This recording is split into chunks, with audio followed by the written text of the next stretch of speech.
How's it going, everyone? Welcome back to the channel. I'm glad that you're here. Today, we're talking about failure. One of the most painful things in life, honestly. Failure fucking sucks, doesn't it? Working on something for a long time, really hard, putting a lot of thought into something just for it to amount to nothing. I've failed a lot. I've honestly made a few videos in the past that weren't really good. The dislike ratio proves it, and the viewership kind of proves it. Now, don't get me wrong, I don't think low viewership equals a failure, but depending on the video, it could mean that no one's really caring, right? Although failure is sucky, it's obviously a part of life, right? And it's bound to happen again.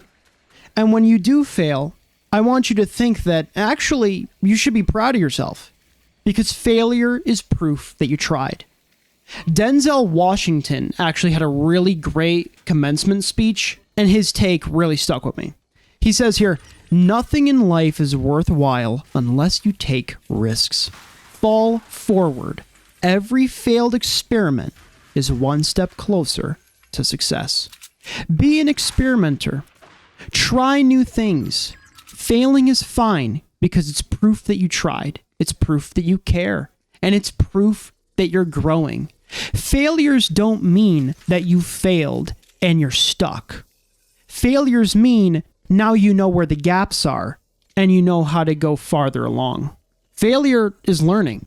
Anyone who's really good at something, whether it's a sport, whether it's a hobby or an art form, they're great at it because they sucked at it first, for the most part, unless it was raw talent. If that's the case, then fuck you, get out of here. But in all seriousness, failure means that you're trying. And if you keep failing, that means that you're trying. As long as you're not failing in the same way over and over again. Because then, yeah, that's not really learning. Just so there's no confusion, failure over and over again for the same reason, that is considered insanity, according to Albert Einstein. But trying to, for example, submit an essay for a class, and you could obviously resubmit it, and let's say the first time you get a C, and you get feedback. Instead of reading the feedback, you just try and make it better yourself, and the fifth time down the line, you still got a C. Use your resources, use knowledge, tackle it from other directions if necessary, and then you can get to that A. But what I'm saying is that when you do fail, I don't want you to just stop. Keep going. Failure elevates your knowledge and your position on the situation.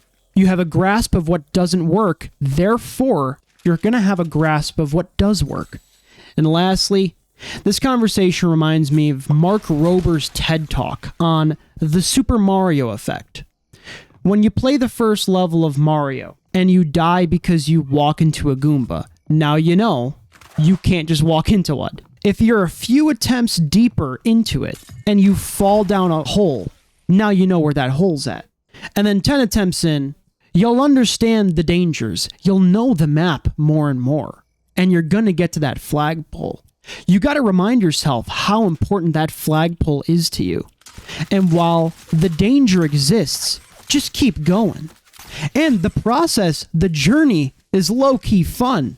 So when you accomplish your goal, it feels so earned. But again, don't allow failure to stop you from your goals. And with that, thank you for watching. Be well, and I'll see you in the next one.